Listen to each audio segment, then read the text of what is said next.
what is your relation to Sven or Marty? They're friends of mine. Sven is an old friend of mine. I've known him about 10 years, and Marty is a person he's dating, a new person, but I've known her a few months. Very nice person, very nice girl.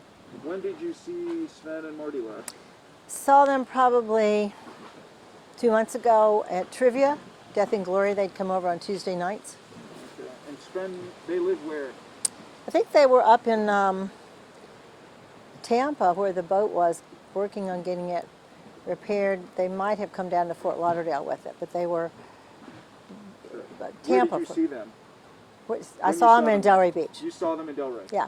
They took the boat here or no? No, they drove over. And that's what makes me think they must have been over in Fort Lauderdale on the boat. Okay. And they came to Trivia on Tuesday night. So tell me again, so what happened this morning? You got a phone call? At 8 o'clock this morning, I got a call from the Coast Guard and asked me if I knew Sven Carlson. When had I spoken with him last or talked with him? Had I had any communication? I said, why are you asking? And they said that he was supposed to meet up with some people in the Turks and Caicos about a week ago, and that he had not contacted anybody since that time. And I said, when? And she said the last contact was on December 17th, and it was the daughter of Marty, Katerina was her name, had not heard from them. When you heard that, what'd you think? Well, he's he's a captain, he's a sailor, he goes down to the Ocean Reef Club and takes people's 100-foot crafts, and larger. He's a very, very good. He had a boat here in Delray Marina, a 60-foot, power boat with a motor, whatever you call it, yacht, and had that for years. That's when I met him.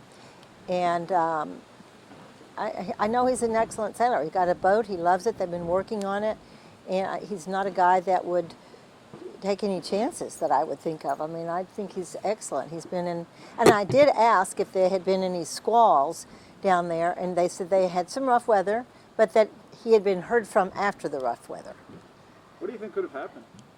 What I'm hoping is that somewhere there in Communicado, I mean, there are things that if your boat is even sinking, you can do a flare, there's a marker, there's a lot of ways to make communication safe. You don't have a radio or something, there are ways you can send, and for them just to have disappeared makes me think perhaps they've drifted way off course. If they, in fact, didn't have sails and didn't have the generator and didn't have radio communication.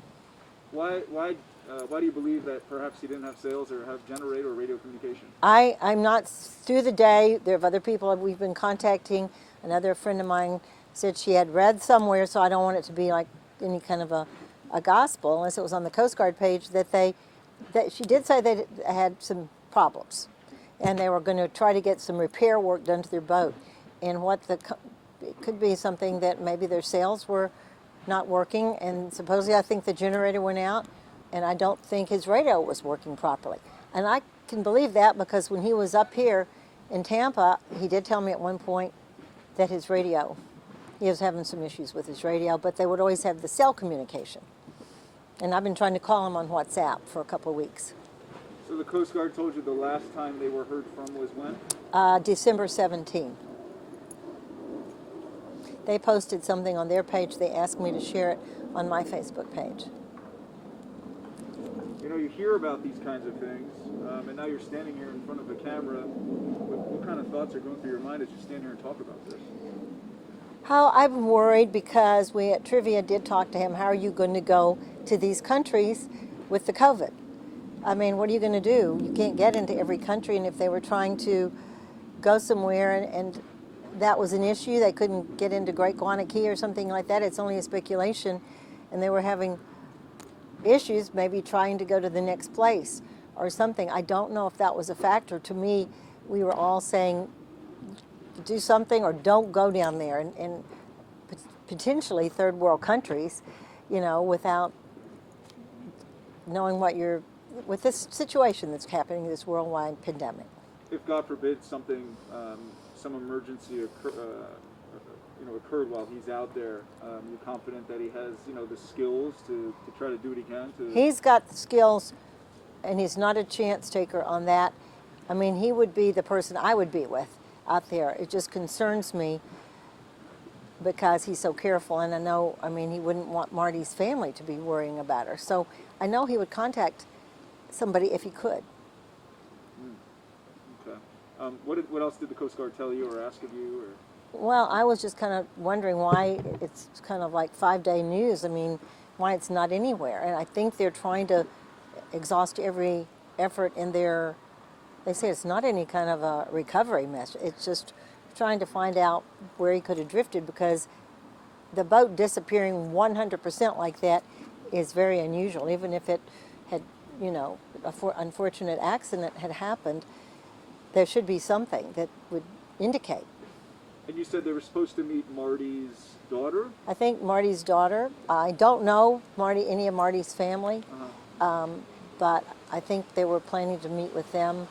It sounds like in the Turks and Caicos. And they never showed up? No. And that's what started this whole thing? That's what started it. I did not know the Coast Guard that he had given me as an emergency contact. Is there any chance that something else could be going on here? Would there be any reason why? We just have to ask. Oh, yeah, no. Is he trying to like skip the country or disappear forever? No, he's not. He has kids in Europe. He's got people. I mean,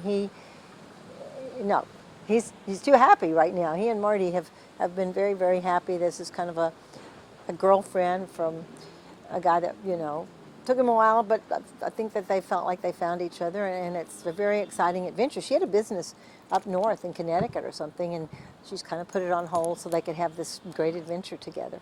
And he has a house in Lake Worth, I believe. He sold it.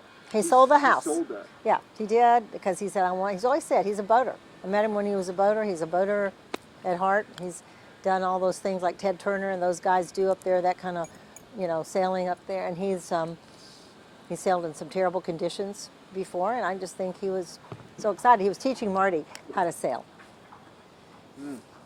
Okay. Anything else you care to share with us? I'm praying if anyone could come through anything like this, that he's somewhere and we're going to find him, and we love him. We're trying to get the message out there. I appreciate you doing the same. What is it like waiting, just not knowing? It's kind of unreal, surreal. I mean, I remember 15, 20 years ago, something like this happened with some folks in Palm Beach, and he was a restaurant owner, you know, and just poof. But that's so unusual. It sticks in my mind because anything that happens since, you always find something, you know, and it's early on. So hopefully the outcome is going to be a good Christmas present for us all.